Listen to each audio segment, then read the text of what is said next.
Guyyaan yaadannoo injifannoo Adawaa waggaan 130ffaan birbirsa goorootti sirnoota garaagaraan kabajameera. Sirna kabaja ayyaanichaa irratti ergaa kan dabarsan Pireezidaantiin Federaalawaa Dimokiraatawaa Rippaabilika Itoophiyaa Taayyaa Asqasillaasee akkuma galmeen seenaa agarsiisu barii injifannoo Adawaatti qabsoon dippiloomaasii keenya bu'uurri isaa Itoophiyaan karaa ittiin addunyaa walitti dhuftu abbummaa ulaa galaanaa mirkaneeffachuu akka ta'e yaadachiisaniiru. Har'as biyyattiin kan barbaaddu faana seenaa kan hordofuudha kan jedhan Pireezidaantichi egereen uummattoota miiliyoona 130 ifa kan ta'u hidhaa teessuma lafaa kana keessaa ba'uun ishee yoo mirkanaa'e qofa akka ta'es himaniiru.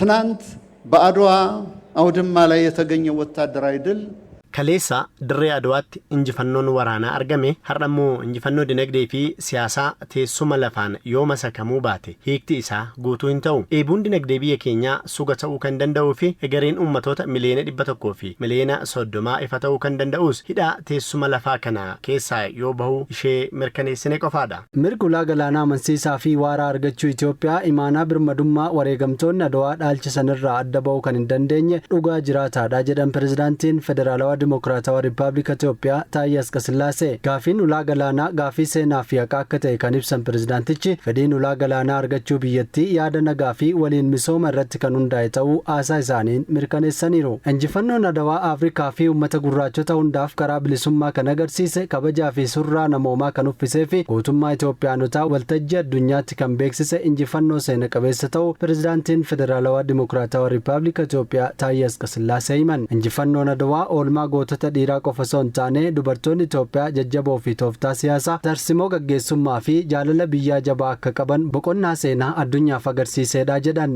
ይህ ድል የወንዶች ጀግኖች ውሎ ብቻ ሳይሆን injifannoon kun oolmaa gootota dhiiraa qofa osoo hin taane dubartoonni Itoophiyaa jajjaboo fi tooftaa siyaasaa tarsimoon gaggeessummaa fi jaalala biyyaa jabaa akka qaban addunyaatti kan agarsiise boqonnaa seenaati. Guyyaa yaadannoo injifannoo Adawaa baranaa kana yeroo kabajnu akka madda yaada qofaatti osoo hin taane humni yaadama isaa faayidaa biyyaalessaa Itoophiyaaf faayidaa guddaa akka qabu agarsiisuudhaafis jedhan. Gootummaan Adawaatti mul'ate siyaasaa fi shaakala dimokiraasii Itoophiyaaf bu'uura ilaalamaa fi xiinxalaa ta'ee tajaajilu akka qabus dhaamaniiru.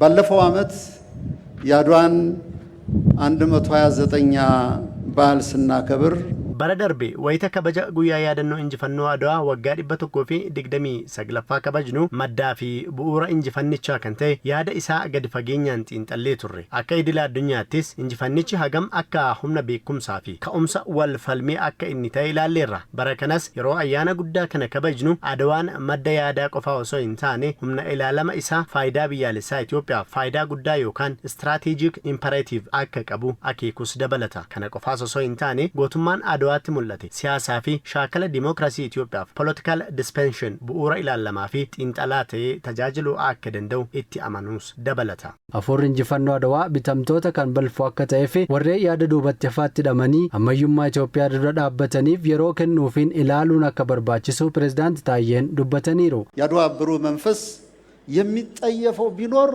ቅጥረኝነትና ቅጥረኝነት ብቻ ነው. Afuurri injifannoo Adawaa kan balfu yoo jiraate bitamtoota qofaadha. Alaadaaf taamuniif akka afaan yeroo ammaatti saantima jechuudha. Lammiin Itoophiyaa lubbuu isaa kudhaama isaa ormaaf dabarsee kennuu hin qabu. Kennuunis isarra hin jiraatu. Gaarummaan isaa garuu amalli bitamuu fi maallaqaan qacaramuu nama gaddisiisuu fi wal nama taajjabsiisuu danda'a malee Itoophiyaa injifatee hin beeku. Deemsa guddina Itoophiyaa jeequuf humnoota yeroo yerootti deddeebi'an laallessuun dirqama. Daandii ammayyummaa biyya keenyaa dura kan ciisan yoo jiraatan yookaan irra darbanii deemuu yookaan irra ejjetanii deemuu yaada hin guddanne yookaan dhaabbataa walitti akka hin baanetti warri waadaa galan yoo nu mudatan deebi'anii akka sorooraniif akka qajeelaniif yeroo kennuufidha.